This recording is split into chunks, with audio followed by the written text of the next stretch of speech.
I'm Caleb. I'm Zach. My name is Skylar Nissen, and this is my persuasive speech on animal testing. Prior to the development of the polio vaccine in 1970, the world was ravished in an epidemic.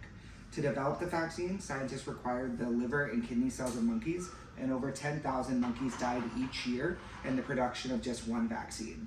While the benefits of the polio vaccine were obvious, the methods to produce it have now been outdated.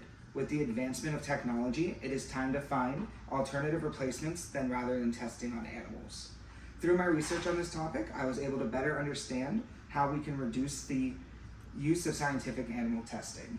After explaining the downsides of animal testing and the alternatives to the way we research, I hope you will see that animal testing is an outdated process that needs to be replaced. Starting off, at least 115 million animals are thought to be used in scientific purposes every year worldwide. Even with today's technology, animal testing is still prevalent within the scientific community, and all kinds of products are tested on animals. That includes substances such as cosmetics and industrials, chemicals and pharmaceuticals, as well as medical implants and surgical procedures. And these tests to determine are a detriment to the animal's health, oftentimes subject the animals to treatments akin to torture, ultimately resulting in undue suffering and in the eventual death of the test subjects. While the benefits of these testing are crucial to society, but as technology increases, we've been able to create alternative methods. For these alternative methods, starting off on animal testing, the first is going to be the 3 R's of animal testing, which is to refine, reduce, and replace in animal testing.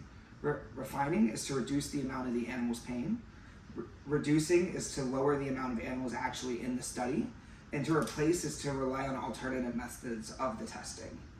Several different alternative methods have been proven to be effective substitutes in replacement of animal technologies or animal testing. In vitro or cell-based testing, ex vivo, which is using tissue samples from dead animals or humans, and chemical, which is chemical-based analysis, in silico, which is computer-based analysis, and in vivo, which is ethical human studies on living humans. While replacing animal testing can be difficult, there are certain steps that we can take in making those replacements. The first one will be development, which is creating the new method. Second is validation, peer-reviewed acceptance of those methods. Third will be a formal test method, which is the experimental evidence and the test runs. Regulatory acceptance, which is a wider acceptance across an entire field of study, and then the deletion of animal tests, which is the actual replacing of the animal tests with the new methods. There are several different complications when considering replacing animal test subjects with these alternative methods. Starting off, it can be a long and tedious bureaucratic process. Additionally, people may worry about the safety of the product without any animal testing, and the costs are usually higher with these alternative methods as they rely heavily on technology, which increases the cost. It can also, furthermore, also be harder to receive funding for these novel experiments as they are new and untested before.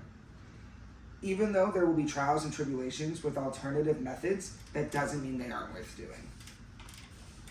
Put yourself in the animal's place and try to imagine what it's like for them. Rows of cages stacked on top of each other, barely enough room to even turn around. On top of these conditions, they're subject to undue torment. Exposed to chemicals and unneeded medical procedures, they're in pain, suffering, slowly dying. And it's no life to live for them. For me, I imagine another world, one where we can end the pain where we can end the undue suffering of animals, and where technology has allowed us to test medical innovations on subjects rather than animals, enabling us to experience the benefits of without actually harming another living being. As I've explained, in this time for society to phase out the use of animal test subjects in the experiments. Animal experimentation is a cruel and barbaric practice that, while often necessary, that is no longer the case. Scientists are under an ethical responsibility to follow the 3 R's and refine, reduce, and replace experimentation on animals.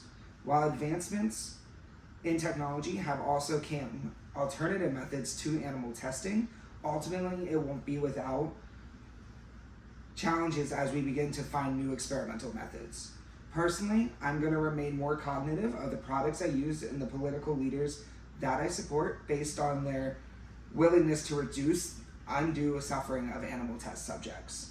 I urge you to join me in this fight as we speak up for the animals who couldn't speak for themselves. Together, I think society can reduce and remove our reliance on animal testing while still reaping the benefits of the research.